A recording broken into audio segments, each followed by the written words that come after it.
কথায় বলে ভালোবাসা নাকি অন্ধ। কিছু ক্ষেত্রে হয়তো কথাটা ঠিক, কিন্তু প্রেমিক বা প্রেমিকা যদি শারীরিকভাবে অনেক স্থূলকায় বা মোটা হয়ে যায়, তাহলে যেন সেই ভালোবাসার দৃষ্টি ফিরে পায়। যদি না আপনার বাবা মুকেশ আম্বানির মতো কেউ না হন, মোটা হলে আপনার লাভ লাইফ অসম্পূর্ণ থাকার সম্ভাবনার পাল্লাই হয়ে পড়ে বেশি ভারী। আমাদের সমাজের সেট করে দেয়া বিউটি স্ট্যান্ডার্ডের কারণে তথাকথিত অশুদ্ধ মানুষেরা যেভাবে তাদের ভালোবাসার মানুষের কাছে ধোঁকার শিকার হয়, সেরকম একটা গল্প নিয়ে সম্প্রতি চরকিতে এসেছে সিনেমা 36-24-36। আমাদের সমাজে মেয়েদের সৌন্দর্য দুটি বিষয়ের উপর নির্ভর করে সেট করে দেয়া। প্রথমত মেয়েদের গায়ের রং, আর দ্বিতীয়ত তাদের ফিগার। 36-24-36 অর্থাৎ বুকের মাপ 36 ইঞ্চি, কোমর 24 ইঞ্চি আর নিতম্ব 36 ইঞ্চি, এটাই যেন আমাদের সমাজের সেট করে দেয়া নারীদের শারীরিক অবয়বের সৌন্দর্যের মাপকাঠি। কেউ যদি এর থেকে মোটা হয়, তাহলে যেন তাদের উপর নেমে আসে বডি শেমিংয়ের খড়ক। ঘরের বাইরে তো বটেই, নিজের পরিবারেও স্থূলকায় মেয়েদেরকে শুনতে হয় নানান কটু কথা। 36-24-36 সিনেমার মূল চরিত্রে অভিনয় করেছেন কারিনা কায়সার, যাকে আমরা আগে দেখো টিভি নামক একটা ইউটিউব চ্যানেলে অনেক মজার মজার ভিডিও বানাতে দেখতাম। কারিনা কায়সারের বাবা কিন্তু এককালের স্বনামধন্য ফুটবল খেলোয়াড় কায়সার হামিদ। এই সিনেমাতে তিনিও একটা ছোট্ট চরিত্রে অভিনয় করেছেন।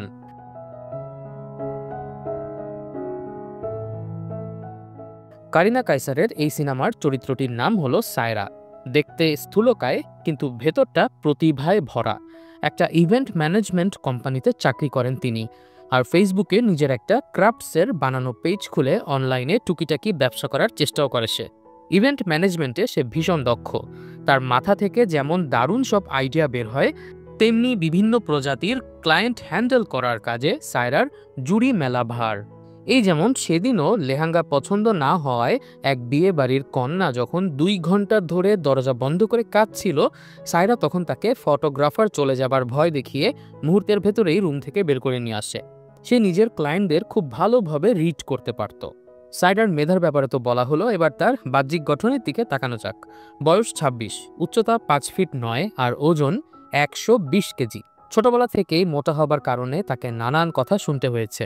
বান্ধবীরা যখন একের পর এক প্রেম করে বেরিয়েছে, সায়রাকে তখন নিজের ওয়েট কমানোর জন্য ডায়েট করে ব্যস্ত থাকতে হয়েছে। তো ধীরে ধীরে নিজেকে সমাজ থেকে কিছুটা গুটিয়ে নিয়ে সৃষ্টিশীল কাজে মনোযোগী হয়ে পড়ে সায়রা। আগেই বলেছি, সে খুব সুন্দর ক্রাফটস বানাতে পারত। তার অনলাইনে একটা পেজ ছিল ক্রাফটস বাই সায়রা নামে। হঠাৎ সেখানে একদিন তাহসির নামের একটা ছেলে মেসেজ করে। সে অর্চি নামের তার এক বান্ধবীর জন্য একটা প্রপোজাল বক্স বানাতে চায়।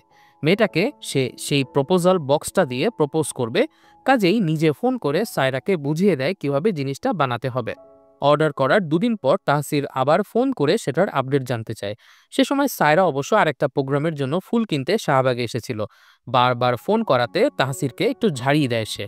পরে অবশ্য রাতে চ্যাট করে সকালের ব্যবহারের জন্য দুঃখ প্রকাশ করে সে। এভাবেই তাহসিরের সঙ্গে তার একটা বন্ধুত্বপূর্ণ সম্পর্ক গড়ে ওঠে। প্রপোজাল বক্সের ভেতরের জিনিসপত্র কেনা নিয়ে প্রায় সায়রার সঙ্গে তাহসিরের কথা হতে থাকে। একসময় বক্স বানানো শেষ হয়ে যায়। সেই সময় অবশ্য তাহসির ঢাকার বাইরে থাকায় তার এক বন্ধু নীরবের ঠিকানায় বক্সটা ডেলিভারি করে সায়রা। এরপর ঢাকায় এসে সেই প্রপোজাল বক্স নিয়ে তাহসির তার বান্ধবী অর্চিকে আস্ক আউট করে, কিন্তু অর্চি না করে দেয়। ফলে তাহসির ভগ্ন হৃদয় নিয়ে তার ছ্যাঁকা খাওয়া দিন পার করা শুরু করে, আর প্রপোজাল বক্সটা ফেরত পাঠিয়ে দেয় সায়রার ঠিকানায়। সায়রা অবশ্য সেটা ফেরত নিতে চায়নি, কিন্তু তাহসির বলে যেহেতু সায়রা অনেক যত্ন নিয়ে এটা বানিয়েছিল, তাই সে চায় গিফট হিসাবে সায়রা বক্সটা রেখে দিক। সায়রা জিনিসটা শুরুতে রাখতে না চাইলেও তাহসিরের জোরাজুরিতে একসময় রাজি হয়ে যায় সে। এরপর তারা ফেসবুকে অ্যাড হয়ে যায়। তাহসিরের এই কষ্টের সময়টাতে সে সায়রার সঙ্গে কথা বলে কিছুটা হালকা হতে চায়। প্রেমের জগতে রিবাউন্ড বলে একটা কথা আছে। মানুষ যখন রিফিউজড হয় বা একটা সম্পর্ক থেকে ব্রেকআপ হয়, তখন তারা অনেক ভালনারেবল অবস্থায় থাকে। সে সময় হুট করে আরেকজনের সাথে কথা বলতে বলতে প্রেমে পড়ে যাবার অনেক ঘটনা ঘটে। একটা সম্পর্ক শেষ করার সাথে সাথে মানুষের নাজুক হৃদয় হুট করে আরেকজনের প্রতি দুর্বল হয়ে সম্পর্ক হয়ে যাবার এই ব্যাপারটাকে বলে রিবাউন্ড রিলেশনশিপ। তাহসিরের এই রিবাউন্ড সময়টাতে সায়রার কথাবার্তা, তার টেক কেয়ার করা, এসব কিছু অনেক বেশি ভালো লেগে যায় তার। ধীরে ধীরে তারা আপনি থেকে তুমিতে নেমে আসে।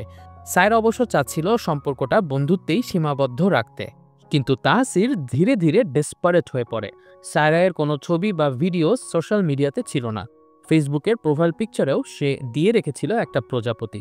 এই ব্যাপারটা নিয়ে তার বন্ধু নীরব বারবার খোঁচা দিতে থাকে যে তাহসির কোনো ফেক অ্যাকাউন্টের প্রেমে পড়েছে কিনা। সেজন্য তাহসির বারবার সায়রাকে দেখা করতে বলতে থাকে। সায়রা দেখাও করে না, আবার ভিডিও কলে কথাও বলতে চায় না। এভাবে 3 মাস কেটে যায়। তাহসির বলতে গেলে সায়রার প্রেমে একদম হাবুডুবু খেতে থাকে।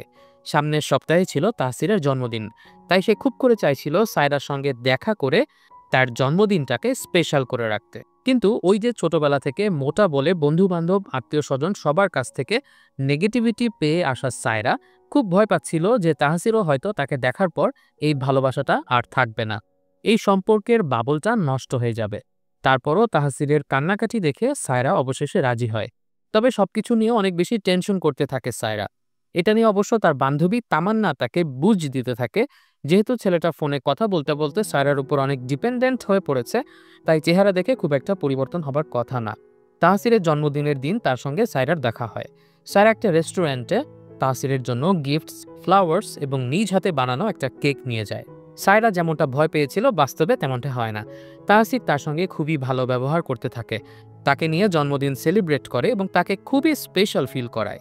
সারাদিন ঘোরাঘুরি করার পর রাতের বেলা বাসার কাছে নামিয়েও দিয়ে যায় তাহসির।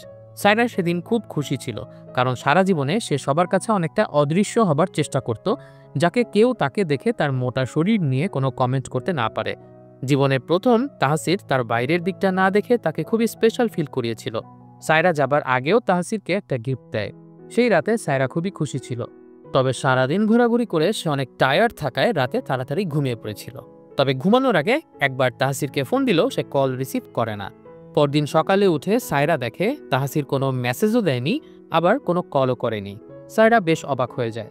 সে কল দিয়ে দেখে তাহসিরের নাম্বার বন্ধ, কোনো ফোনও যায় না, টেক্সটও যায় না, এমনকি ফেসবুকও ডিঅ্যাক্টিভেট করে ফেলেছে সে। অফিসে গিয়ে নিজের বান্ধবীর ফোন থেকে কল করেও দেখে সেই নাম্বারটা বন্ধ। সায়রা প্রথমে ভাবতে থাকে তাহসির হয়তো তাকে ঘোস্টিং করছে, অর্থাৎ সায়রাকে তার দেখে পছন্দ হয়নি এবং সায়রা অনেক মোটা, এই কারণে তাহসির সব কিছু ডিঅ্যাক্টিভেট করে সায়রার কাছ থেকে পালিয়ে পালিয়ে থাকছে। সে রাগে ক্ষোভে সারা বাড়িতে ভাঙচুর করতে থাকে। এমন সময় তার বান্ধবী তামান্না তাকে নতুন একটা বুদ্ধি দেয়। সেটা হলো তাহসির তার যেই বন্ধুর ঠিকানায় একেবারে প্রথমে সেই প্রপোজাল বক্সটা ডেলিভারি নিয়েছিল তার সঙ্গে যোগাযোগ করতে বলে। সায়রা সেই বন্ধুটিকে ফোন করে তাহসিরের ব্যাপারে জানতে চায়। সেখান থেকে সে যা শুনে সেটা তার জীবনকে অনেকটা থমকে দেয়। তাহসিরের নাকি ক্যান্সার হয়েছিল। যেদিন তারা দেখা করে সেদিন রাতেই তাহসির ভয়ঙ্করভাবে অসুস্থ হয়ে পড়েছিল। তারপর দিনই তার বাবা মা তাকে নিয়ে চেন্নাই চলে যায়। সায়রা এই কথা শুনে একদমই ভেঙে পড়ে। ছোটবেলায় তার বাবাও ক্যান্সারে আক্রান্ত হয়ে মারা গিয়েছিল। এত বছর পরে আর একটা ছেলে তাকে স্পেশাল ফিল করালো, সেও আক্রান্ত হলো এই মরণ ব্যাধিতে। সায়রা ভাবতে থাকে সেই হয়তো অশুভ। সারাদিন সে ক্যান্সার ট্রিটমেন্ট নিয়ে ঘাটাঘাটি করতে থাকে ইন্টারনেটে। এরই মধ্যে হঠাৎ একদিন কাছে আসে নীরবের ফোন। সে জানতে পারে তার ভালোবাসার মানুষ তাহসির এই পৃথিবীর মায়া কাটিয়ে পাড়ি জমিয়েছে পরপারে। নীরব সায়রাকে নিয়ে তাহসিরের কবরের কাছে যায়। সেই কবরের মাটিতেই শেষ হয় সায়রা আর তাহসিরের প্রেমের গল্প। তবে সায়রা কিন্তু এখানে বসে থাকেনি। পরের 4 বছর অক্লান্ত পরিশ্রম করে নিজের মেধাকে কাজে লাগিয়ে সে অনেক বড় একটা ইভেন্ট ম্যানেজমেন্ট কোম্পানির মালিক হয়ে যায়। বিশেষ করে ওয়েডিং প্ল্যানিংয়ে সে হয়ে যায় খুবই বিখ্যাত। তার একজন ক্লায়েন্টের নাম ছিল রহমান সাহেব, খুবই ধনী একজন ব্যক্তি। তার বড় মেয়ের বিয়ের অনুষ্ঠানও সায়রার ইভেন্ট ম্যানেজমেন্ট থেকে আয়োজন করা হয়েছিল। এবার তিনি চান তার বিদেশ ফেরত ছোট মেয়ে প্রিয়ন্তীর বিয়েটাও সায়রা অ্যারেঞ্জ করুক। প্রিয়ন্তীর চরিত্রটা একদম বড়লোকের ব্রেইনলেস বিউটি মেয়ের চরিত্রটা পোর্ট্রেট করে। পড়াশোনা করেছে অস্ট্রেলিয়াতে। সেখানে একটা ছেলের সঙ্গে তার প্রেম হয়। সে চায় তার বিয়েটা হবে একদম ডেস্টিনেশন ওয়েডিং টাইপের, অর্থাৎ তার পুরো বিয়ের অনুষ্ঠানটা হবে একটা রিসোর্টে, যেখানে তার সমস্ত আত্মীয় স্বজন বন্ধুবান্ধব আসবে, কয়েকদিন থাকবে এবং সমস্ত প্রোগ্রাম আয়োজন হবে সেই রিসোর্টেই। প্রিয়ন্তী তার বিয়ে নিয়ে অনেক এক্সাইটেড থাকে, তার অনেক স্বপ্ন, অনেক প্ল্যান, সবকিছু নিয়ে সে সায়রার সঙ্গে আলোচনা করে। তবে প্রিয়ন্তীর যে 3 দিন শিডিউল দরকার, তার আগে সায়রা অন্য একটা প্রোগ্রাম নিয়ে ভীষণ ব্যস্ত থাকবে। তাই এই বিয়ের সমস্ত প্ল্যানটা সে করে দিলেও এক্সিকিউট করার দায়িত্ব দেয় তার কলিগ পলাশকে। হলুদের দিন সায়রা এসে সেখানে জয়েন করবে বলে কথা দেয়। তো সায়রার করা প্ল্যান মতো খুব সুন্দরভাবেই প্রিয়ন্তীর বিয়ের আয়োজন করে ফেলা হচ্ছিল। হলুদ, বিয়ে এবং রিসেপশন, পুরো প্রোগ্রামটা ছিল এই 3 দিনের। প্রোগ্রামে অ্যাটেন্ড করার জন্য রিসোর্টে সব গেস্টরা আসা শুরু করে। হলুদের দিন সকাল সকাল সায়রাও চলে আসে। সেই ইভেন্টটা ক্যাপচার করার দায়িত্ব ছিল নাফিস নামের একজন তরুণ ফটোগ্রাফারের। সায়রা ঢোকার সাথে সাথেই সে তার কতগুলো ক্যান্ডিড ছবি তুলে ফেলে। নাফিসের কথাবার্তা শুনে আমরা বুঝতে পারি সে সায়রাকে বেশ পছন্দই করে। প্রিয়ন্তী কিন্তু অনেক এক্সাইটেড। এর মধ্যে বরপক্ষ চলে আসে গাড়ি নিয়ে। সবাই নাচে গানে উষ্ণ অভ্যর্থনায় বরণ করে নেয় বরকে। অ্যান্ড গেস হোয়াট, সায়রা দূর থেকে দেখে বরটা আর কেউ নয়, তার সেই প্রথম প্রেম তাহসির। বিয়ে বাড়িতে যখন সবাই আনন্দে মাতোয়ারা, তখন পুরো পৃথিবী যেন থমকে যায় সায়রার জন্য। গত 4 বছর ধরে যে মানুষটা তার কাছে মৃত, যে মানুষটার কথা ভেবে সে অন্য কোনো ছেলের সঙ্গে সম্পর্কে জড়ায়নি, কিংবা যে মানুষটার স্মৃতি নিয়ে সে বেঁচে ছিল এতদিন, আজ সেই ছেলেটা তার চোখের সামনে জীবিত অবস্থায় আসলো এবং অন্য একটা মেয়েকে বিয়ে করছে সে। সায়রা পুরো ব্যাপারটা তার বান্ধবী তামান্নার কাছে শেয়ার করে। তামান্না বলে এই মুহূর্তে তার উচিত প্রোগ্রাম সব বাদ দিয়ে তাহসির যে একটা ফ্রড সবার সামনে সেটা এক্সপোজ করে দিয়ে চলে আসা। কিন্তু এই 4 বছরে সায়রা অনেক কষ্ট করে এই কোম্পানিটা গড়ে তুলেছে। সে যদি বিয়ের অনুষ্ঠান মাঝপথে ছেড়ে দিয়ে চলে আসে তাহলে সেটা তার প্রফেশনালিজমের সাথে যায় না। তাই সে সিদ্ধান্ত নেয় চুপচাপ প্রোগ্রামটা শেষ করবে সে। কিন্তু সায়রা যে চুপচাপ থাকবে সেটা তো আর তাহসির জানে না। সে ভয়ঙ্কর টেনশনে পড়ে যায়। আসলে 4 বছর আগে যখন সে সায়রার সঙ্গে দেখা করেছিল, তখন সামনাসামনি কিছু না বললেও ভেতরে ভেতরে সায়রার বাহ্যিক অবয়ব দেখে সে সিদ্ধান্ত নেয় আর এই সায়রার সঙ্গে যোগাযোগ রাখবে না সে। সমাজের সেট করে দেয়া বিউটি স্ট্যান্ডার্ড তার মাথার ভেতরে এমনভাবে হিট করে যে তার 3 মাসের উথাল পাথাল প্রেম এক নিমিষেই সায়রার স্বাস্থ্যের কাছে হেরে যায়। তবে সায়রাকে সে সরাসরি নাও করতে পারে না। সায়রার সঙ্গে যে মোবাইল দিয়ে কথা বলতো সেই সিম বন্ধ করে দেয়, ফেসবুক অ্যাকাউন্টও ডিঅ্যাক্টিভেট করে দেয়। তারপর সায়রা যখন নীরবকে ফোন করে তখন নীরব সেই ক্যান্সারে মারা যাওয়ার কাহিনী বলে দেয়। তারপর তাহসির পড়াশোনা করতে অস্ট্রেলিয়ায় চলে যায় এবং সেখানেই প্রিয়ন্তীর সঙ্গে প্রেম হয় তার। প্রিয়ন্তী অবশ্য তার হবু জামাইকে নিয়ে খুবই অবসেসড ছিল। সারাক্ষণ তার সঙ্গে লাভি ডাভি আচরণে মেতে থাকত সে। এর মধ্যে সায়রা ফোন করলে সে তাহসিরকে সায়রার সঙ্গে পরিচয় করিয়ে দেয়। সায়রা মুখ বুজে সব সহ্য করে এবং স্বাভাবিক আচরণ করতে থাকে। সায়রার কাছে তাহসির এখন জাস্ট অ্যানাদার কাস্টমার। তাহসির অবশ্য প্রিয়ন্তীর সঙ্গে সায়রার ঘনিষ্ঠতা দেখে ভয় পেয়ে যায়। যদি কখনো সায়রা সব বলে দেয় তাহলে তো খেলা শেষ। তাই নীরবকে নিয়ে তাহসির একটা প্ল্যান করে সায়রাকে এই অনুষ্ঠান থেকে বের করার। হলুদের প্রোগ্রাম হবার আগে তারা সিদ্ধান্ত নেয় পুরো প্রোগ্রাম ভেন্যুর কারেন্টের তার একটু পরপর কেটে রাখবে। এতে পুরো মাঠ অন্ধকারে থাকবে। ফলে প্রিয়ন্তীর পুরো পরিবার সায়রার ওপর বিরক্ত হয়ে তাকে বিয়ের প্রোগ্রাম থেকে বাদ দিয়ে দেবে। সেদিন রাতের আধারে তারা 2 বন্ধু মিলে মাঠের সব কারেন্টের লাইন কেটে দেয়। হলুদের প্রোগ্রাম সাকসেসফুলি স্যাবোটেজ করায় পরদিন সন্ধ্যায় যখন ইভেন্ট ম্যানেজমেন্টের লোকেরা আলো জ্বালাতে যায় তখনই বেঁধে যায় বিপত্তি। লাইট না জ্বলায় সব গেস্টরা বিরক্ত হয়ে কমপ্লেন করতে থাকে। কারেন্টের তার এত বেশি জায়গায় কাটা হয়েছে যে সেগুলো সব ঠিক করতে 1 ঘন্টারও বেশি সময় লাগবে। তখন সায়রা একটা নতুন বুদ্ধি করে। সে পুরো মাঠ অনেকগুলো মশাল দিয়ে ঘিরে দেয় আর স্টেজে জ্বালিয়ে দেয় অনেকগুলো মোমবাতি। ফলে পুরো ভেন্যুতে একটা অপার্থিব আলো আঁধারির পরিবেশ সৃষ্টি হয়, যেটা সবাই ভীষণ পছন্দ করে। তবে জটিলতা সৃষ্টি হয় যখন প্রিয়ন্তী গান চালাতে বলে। কারেন্টের লাইন ছাড়া তো আর গান বাজানো সম্ভব নয়। তখনই ত্রাতা হয়ে আসে সেই ফটোগ্রাফার নাফিস।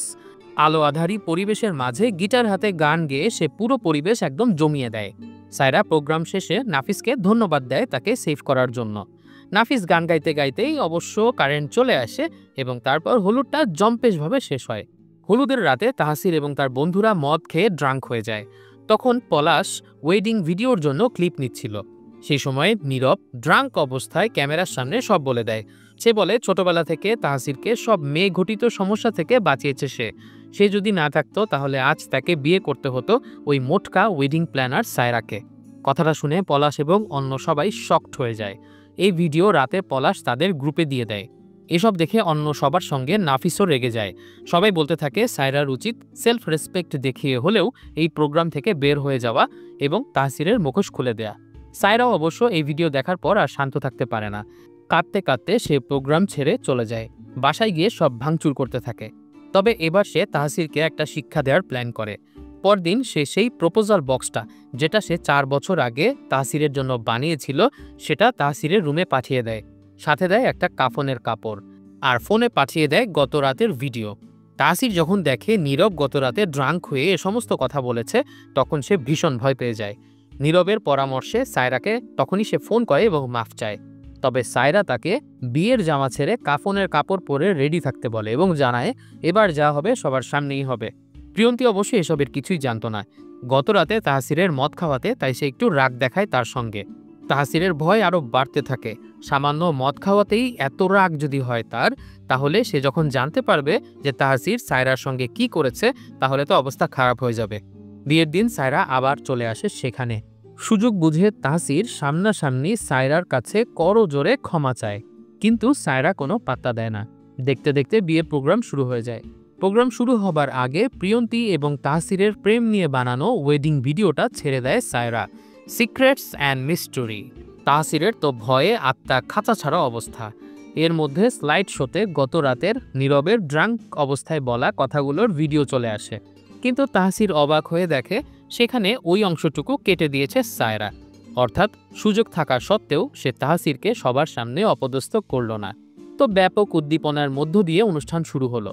কাজী বিয়ে পড়ানো শুরু করলো। প্রিয়ন্তী তো এক বাক্যে কবুল বলে দিল, কিন্তু তাহসিরকে যখন কবুল বলতে বলা হলো সে কেন যেন চুপ করে থাকলো। আসলে পুরো ব্যাপারটা তাকে একটা বড় ধাক্কা দিয়েছে। একটা সময় সে ফোনে কথা বলে সায়রাকে অনেক ভালোবেসেছিল। তারপর সামনাসামনি তাকে দেখার পর তার স্বাস্থ্য দেখে তার ভালোবাসা চলে যায়। আর অনেকটা কাপুরুষের মতো নিজের মৃত্যুর মিথ্যা গল্প সাজিয়ে পালিয়ে যায় সে। এরপর বিদেশে গিয়ে নতুন প্রেম করেছে, নতুনভাবে লাইফ সাজিয়েছে। কিন্তু আজ দেশে বিয়ে করতে এসে সে যখন সায়রাকে দেখেছিল, তখন তার মনে হয়েছিল সায়রা হয়তো সেদিনের প্রতিশোধ নেবে। কিন্তু এত সুযোগ পাবার পরেও সায়রা যখন প্রতিশোধ নিল না, তখন তাহসিরের ভেতরে একটা গিল্টি ফিলিং শুরু হলো। সে সায়রার সঙ্গে প্রতারণা করেছে। এখানে আসার পর সায়রার ক্ষতি করার জন্য কারেন্টের লাইন কেটে দিয়েছে। আবার তার বন্ধু ক্যামেরার সামনে সায়রাকে নিয়ে আজেবাজে কথাও বলেছে। এত কিছুর পরেও সায়রা কিছুই করল না। সবকিছু মিলিয়ে তাহসিরের কাছে মনে হয় তার জীবনের সবচেয়ে গুরুত্বপূর্ণ সম্পর্কটা, অর্থাৎ প্রিয়ন্তীর সঙ্গে তার বৈবাহিক সম্পর্কটা, সে কোনো মিথ্যা দিয়ে শুরু করতে চায় না। অতঃপর সে সবার কাছে সবকিছু খুলে বলে। সবকিছু শোনার পর সবার মধ্যে উৎকণ্ঠা বেড়ে যায়। প্রিয়ন্তী তো রেগে যায়ই, এমনকি ছেলেপক্ষ মেয়েপক্ষের লোকজনের মধ্যেও গ্যাঞ্জাম এবং হাতাহাতি পর্যন্ত শুরু হয়ে যায়। ছেলের মা বলতে থাকে, আমার ছেলে তো ভুল করেছে, কিন্তু সে তো অনেস্ট, এজন্য নিজের সত্যটা অকপটে স্বীকার করেছে। এমনকি সায়রা নিজেও বলে সে তাহসিরকে মাফ করে দিয়েছে। আর তাহসিরেরই বা দোষ কি?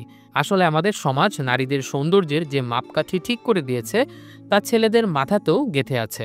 এ কারণেই সায়রাকে দেখে সে পালিয়ে গিয়েছিল। কিন্তু মেয়ের মা অনেক রিজিড হয়ে গিয়েছে। সে এই বিয়েতে মত দিতে চায় না।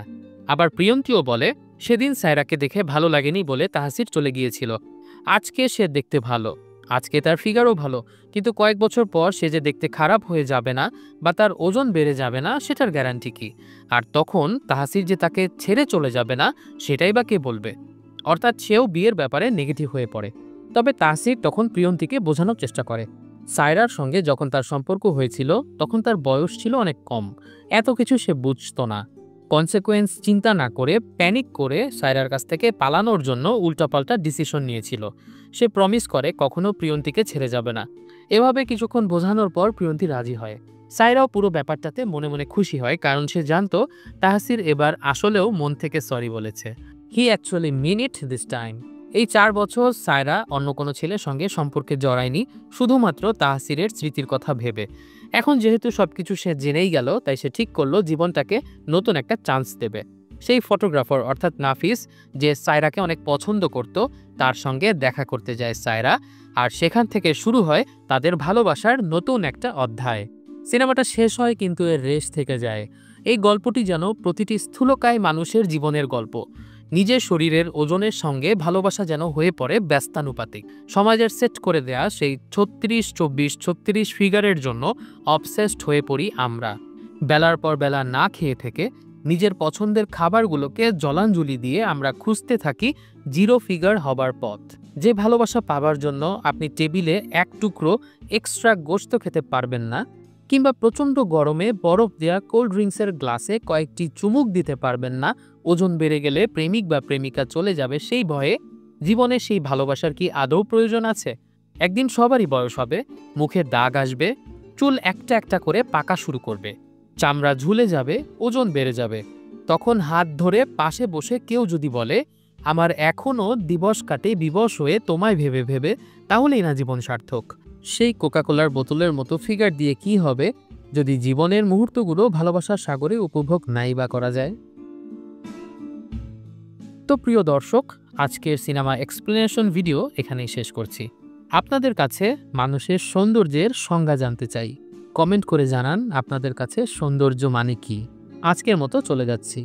ভিডিওটি ভালো লাগলে লাইক করুন, কমেন্ট করে উৎসাহিত করুন এবং এরকম ভিডিও দেখতে চাইলে আমাদের চ্যানেলটি সাবস্ক্রাইব করে দিন। সবাই অনেক ভালো থাকবেন, সুস্থ থাকবেন এবং জীবনকে উপভোগ করবেন এই কামনায় বিদায়।